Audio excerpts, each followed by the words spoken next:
question is from Mariam Khan. She said that how important is for a woman to pursue her career if she couldn't do it because of marital or some other issues? What would be the greatest harm? This question keeps popping up in all of my sessions and wherever I go, especially students. And you see a lot of other developments on TV where women are being, more participative in how they're actually sacrificing a lot more just to pursue their career and become a little more on the competitive side of how they're actually taking an equal or more piece of the pie than the counterparts, which are male. So whenever I see this, I actually think that there has not been enough conscious thought put into what's actually going on in the world, and we through this program you should actually address that to everyone, especially girls. Let me tell you how the system actually works as in the whole planet, so that you can understand of why is there such a big confusion on the lower levels of how we pay our psychology. The human system actually is driven by whichever is the most prevalent philosophy, and there's always going to be one. So whichever actually takes up the higher scaffolding in the hierarchy of intellectualism, people start to aggregate under it. In the late 15th, early 16th century, capitalism actually became the more practiced philosophy, and it took a little time, but now it is.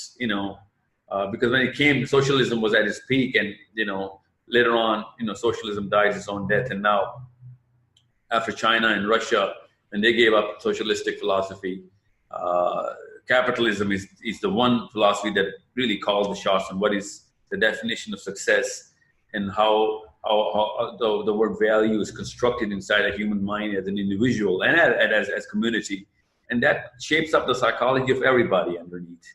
And that's how the alpha status gets to the most powerful community in the world. That's with every animal.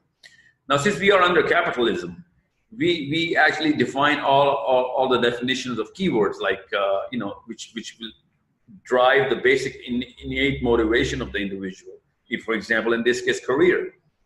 Now, career, when we define it, we define it under a very capitalistic influence in terms of resource, money, and influence and power.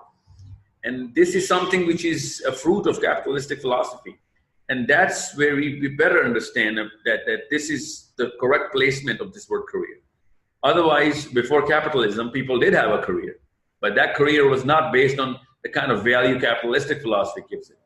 It was based on the kind of influence you're actually creating on the planet in terms of other resources like acumen and more organic value towards more welfare of other people. Now, I don't want to sound too much of go towards to the right. Let me just finish this so that you can understand that.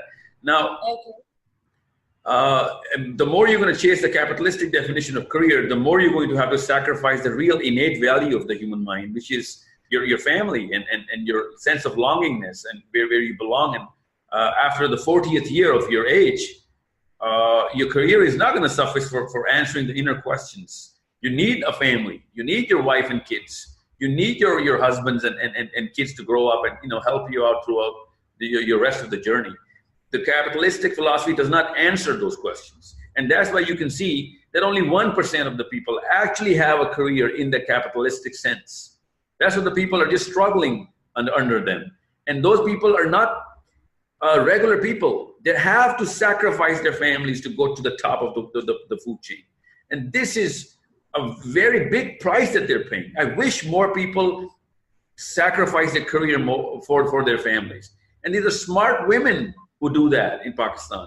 The smart men in the world, in Pakistan and wherever, they actually make that conscious choice to throw away the career to construct a value system in their family.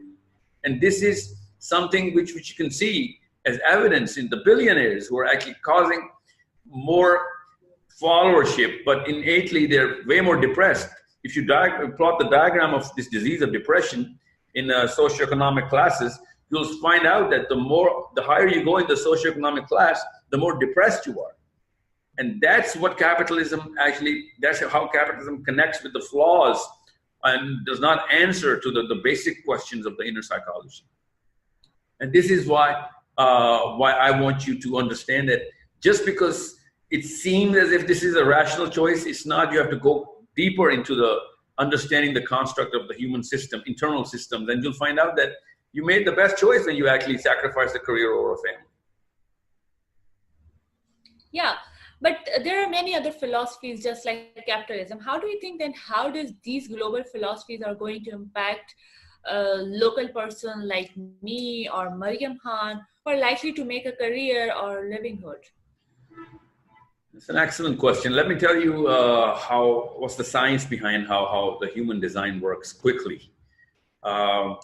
Women and men, actually, you know what, look at it from all ancestral similarities. Every animal actually, they're not our ancestors, but you know, the make of the whole living, the kingdom of Animalia is based on this one limbic solvent of serotonin. And once you understand how it works, you'll understand what is the power of philosophy. And you know what, because in every single field that you'll see, you'll actually be looking at a aggregation of all the animals and human beings under a level of competence of certain people. And the more competent that person is going to be, the rest of the people are going to aggregate under him and start to imitate him. That's what serotonin does. It sets up the need for competence, and hence it sets up, since it sets up a need, it actually also determines the level of competence inside that cluster. And this is what's going on in this case. Capitalism defines success as more resources and bigger house and cars and money. So whoever is going to be more competent in getting that, people are going to try and imitate that. So people are going to try and imitate Bill Gates and Steve Jobs and whoever is the billionaire. And people are trying to become those people. And this is what's going on right now. This is a work of serotonin. And this is how the global philosophy sets the local psychology. And this is where the actual answer of, you know, how to actually deal with your inner depression is. If you actually divorce yourself from the global philosophy of capitalistic thought and go into your own philosophy of wherever you're actually from, in this case, this is why Islam becomes the biggest power, because it has all the actual philosophical answers. And it tunes into the local psychology in the most organic way. And it answers or defines the actual construct of value, which actually helps the whole human system.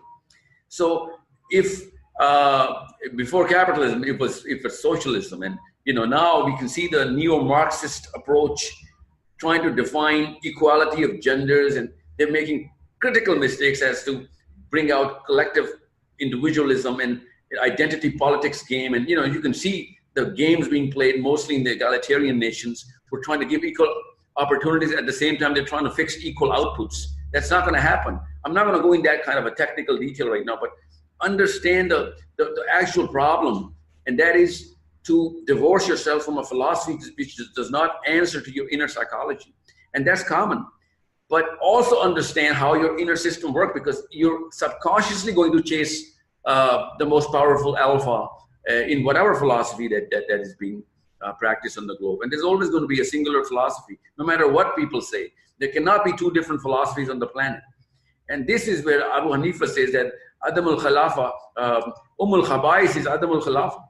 You have to declare your own alpha, which has the philosophy of coming directly from the Supreme Almighty, so that people can get all the organic answers. But if you're not going to declare your own alpha, people are always going to chase whatever is declared as alpha, whoever is declared as alpha. In this case, the West is the alpha right now. And unless you understand how this alpha mechanism is set up as a radar inside every human being, you're always going to be confused as to, you know, my inner system says something else, my religion says something else, but, you know, why is everyone chasing something totally different? And since everyone's going to be chasing that herd philosophy or the group think psychology is going to lead you towards chasing those answers which are not going to fulfill your inner demands. And that's why happiness is temporary and fulfillment is permanent. And capitalism does not give you any sort of fulfillment. And people should know that thinking on their own selves is going to make them reach their inner goals defined or demanded by their inner system, not chasing somebody else's thought.